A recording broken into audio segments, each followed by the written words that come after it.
I'm Caroline, and this is my story of proving my mother wrong, not with loud arguments or tearful confrontations, but with a silent act of triumph that rewrote her reality.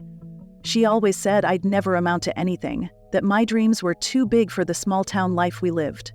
Her words were sharp, meant to cut me down, but they only fueled my fire.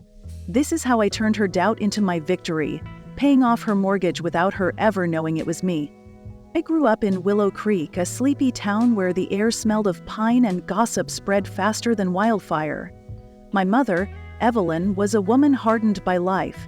She raised me alone after my father left when I was 6, and she wore her sacrifices like armor. "Caroline, you're too soft for this world," she'd say, her voice slicing through me. "You'll never make it out there. You're no better than me, stuck here forever."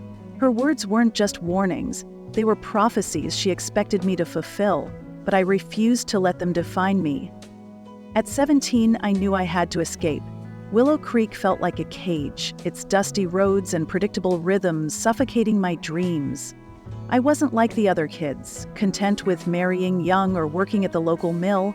I wanted more of a life where I could build something, be something. So, with $200, 0 cents saved from babysitting, and a notebook filled with coding notes from free online tutorials, I boarded a bus to Chicago. As I hugged Evelyn goodbye, she laughed, a bitter edge to it. "You'll be back, Caroline. You'll fail." I didn't argue. I just walked away, her words echoing in my mind. Chicago hit me like a storm, loud, chaotic, and unyielding. I rented a tiny apartment above a greasy diner, the kind where the smell of fries clung to everything.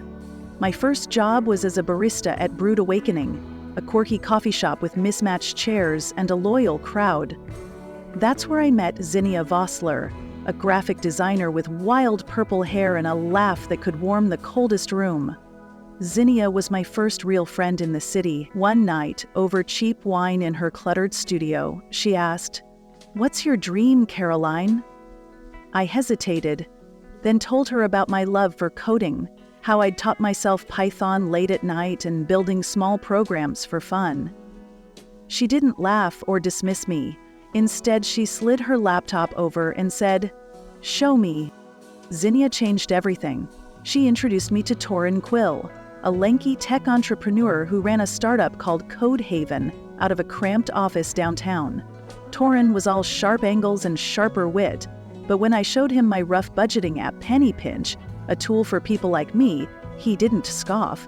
"It's raw, but it's got legs," he said, scratching his beard. "Want to join us?" I nearly dropped my coffee. Me, a small-town nobody, working at a tech startup? I said yes before doubt could creep in. The next 3 years were a grind. Late nights debugging code, endless cups of coffee, and learning to navigate a world that didn't care about my past. Torin was a tough boss, demanding precision, but he was fair. Zinnia became my anchor, always ready with a joke or a pep talk when I felt out of my depth. Together, we turned Penny Pinch into something real. It wasn't just an app, it was a lifeline for people drowning in bills. With features like debt tracking and savings goals, by the time I was 22, Penny Pinch had 1 million downloads. Tech blogs wrote about us, investors called, and suddenly, I wasn't just Caroline from Willow Creek. I was Caroline Voss, co-founder of a rising tech company. But Evelyn's voice lingered. Every milestone, every download, every glowing review was haunted by her words. "You'll never make it." I didn't tell her about my success. I didn't call or write. I let her think I was still scraping by in Chicago, just as she'd predicted. The silence between us grew, but so did my resolve. I wasn't just building a career. I was building a wall between her doubts and my reality. At 25, everything changed. A major fintech company acquired Penny Pinch for $50 million, 0 cents. My share was enough to transform my life. I bought a sleek condo in Chicago's River North, paid off my student loans, and still had millions left. The money didn't erase Evelyn's voice, though. It amplified it, daring me to do something bigger, something she couldn't ignore. That's when the idea hit me, not just to succeed, but to act in a way that would force her to question everything she believed about me. I visited Willow Creek once a year, slipping in and out like a shadow. Eveline still lived in our old house, its sagging roof and peeling paint a testament to her stubborn pride. The mortgage was her burden, one she'd never asked me to share. During one visit, I overheard her at the diner telling her friends about her Caroline, who was doing okay in the city. She had no idea. That's when I decided to act, not with fanfare or confrontation, but with a quiet, undeniable gesture. I contacted her bank anonymously, posing as a distant relative settling an estate. I requested the payoff amount for her mortgage, $87,000, 0 cents, a number that would have crushed me years ago but was now pocket change. Through a lawyer, I wired the funds, ensuring my name stayed out of it. The bank sent Eveline a letter. Her mortgage was paid in full, no explanation, no strings. I pictured her reading it, her brow furrowed, maybe tears in her eyes, wondering who could have done this. I wanted her to wonder, to doubt her own story about me. Back in Chicago, life surged forward. Zinnia and I started a new venture, Rise Up, a platform to teach financial literacy to underserved communities. Torin joined as our tech lead, his sarcasm undimmed but his respect for me clear. We hired Cale Draven, a brilliant UI designer with a quiet intensity that hid a mind like a steel trap, and Soren Luthra, a marketing whiz whose charm could sell sand in a desert. Together we built something bigger than penny pinch, something that mattered. Rise Up reached schools, community centers, even prisons, giving people tools to take control of their futures. Every success felt like another brick in the wall between me and Eveline's doubts.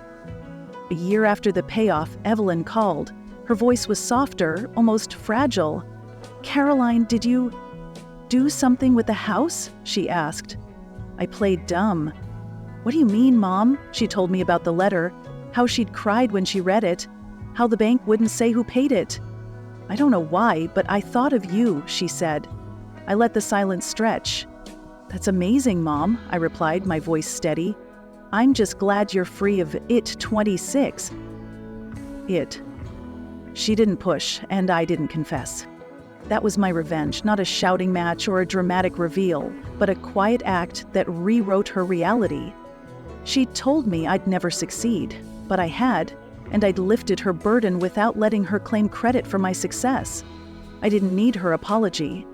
I saw her doubt falter in her hesitant tone and heard it in the way she said my name, softer now, uncertain. My victory wasn't her words, it was living the life she couldn't fathom, one where I called the shots. Now, at 30, I'm still building. Rise Up is growing, reaching more people every day. I've started mentoring young women from places like Willow Creek, girls with dreams bigger than their circumstances. Zinnia teases me, says I'm turning into a softie, but she gets it. Torin, Cale, and Soren are my family now, bound by shared battles and triumphs. Eveline calls sometimes and I answer, but I keep my world separate. She doesn't need to know the full story, just enough to wonder what else she got wrong about me. My life is my answer, written not in words, but in actions, in code, in impact, and that's enough.